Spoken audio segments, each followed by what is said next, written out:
Did you think the film was gonna explode into what it became? It became a cult favorite. It was not a huge hit when it first came out. It was just not a huge hit. Stallone had some bankability from Rocky. He had a couple of, I can't remember what he followed up Rocky with, but I don't think it was, it clearly never saw the success that Rocky did. Nothing. Yeah. But the first one became a cult favorite. It kind of came and went in the movie theaters. It wasn't around long. And back then, movies stayed in movie theaters longer than they do today. And that was an indication that it kind of ran out of steam very early on.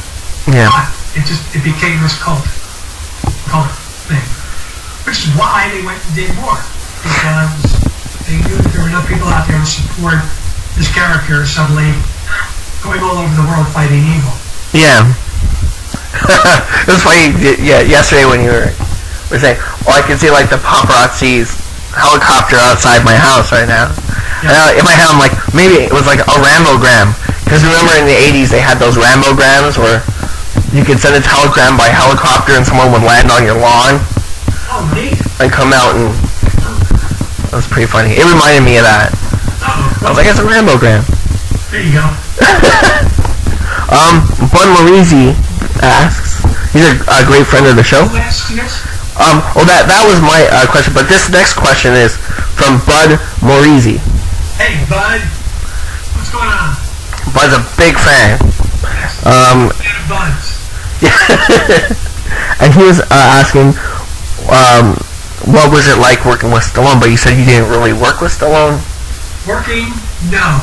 Hanging out with? Yes. Okay, so you got to hang out with him? Because I was once with Dennehy, and I got to go where Brian went, and he and Stallone would hang out, so I would hang out. And it was interesting. He was a big deal. He was a big deal. Gracious enough with all of us, but don't forget, he was a big deal. He was a big movie star. Yeah. It was, yeah, I mean, he was certainly kind enough to me.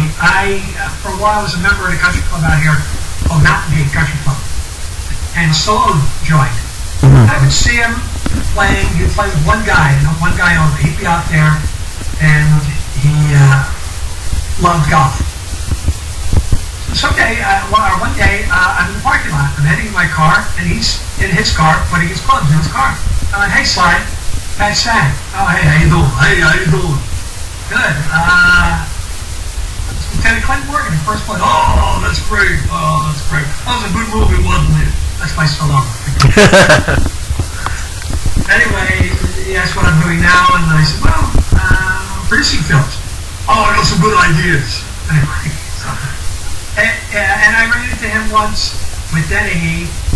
Brian had done a film for HBO, and this is the ultimate name dropping that I can do. But this was a classic moment for me in terms of name dropping. Brian gets these tickets to go to the Mike Tyson, James Bone Crusher Smith fight. Actually, the first time anybody went 12 rounds with Tyson, because James Bone Crusher Smith, all he did was like hold him. Okay. It was a terrible fight, but it went 12 rounds. HBO gave Brian two seats, ringside, for that. He said, let's go. So we flew over. We're sitting there ringside, we're 3 rows behind, which is fine. And the seats were like $1,000 a piece, and they were literally card tables. So Dennehy's a big guy. I'm a big guy. So I had to kind of sit like sideways on a $1,000 seat, because it was the only way the two of us could fit there. Long story short, afterwards there's a party upstairs.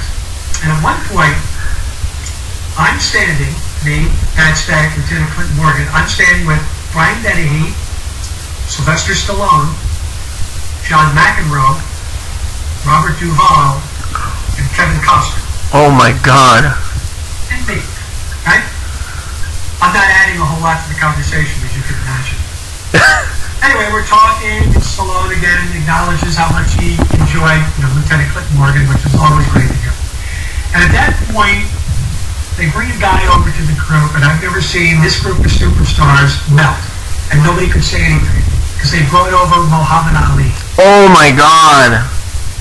And it's like these huge movie stars. It's the channel.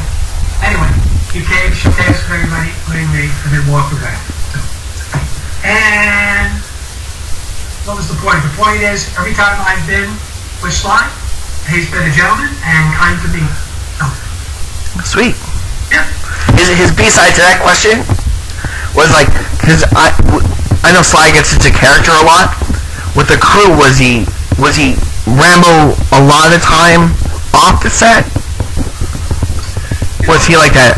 No. I don't know what his process was, quote unquote, as an actor. I don't believe that it was that intense to do kind of what he's doing. Mm-hmm. So, no, he was fine, and like outside. I mean, it's not like he would have friends come up, just like everybody. When you're on location, friends come up. But again, there were a number of times where we all went out to dinner, and again, I was part of that group. Not like I contributed. I just happened to be friends with Brian, so I got to tag along. But I had no weird stories to tell, or bad behavior, or anything like that. I mean, it was, like I said, to me, always a gentleman. Very cool. Yeah. Very cool.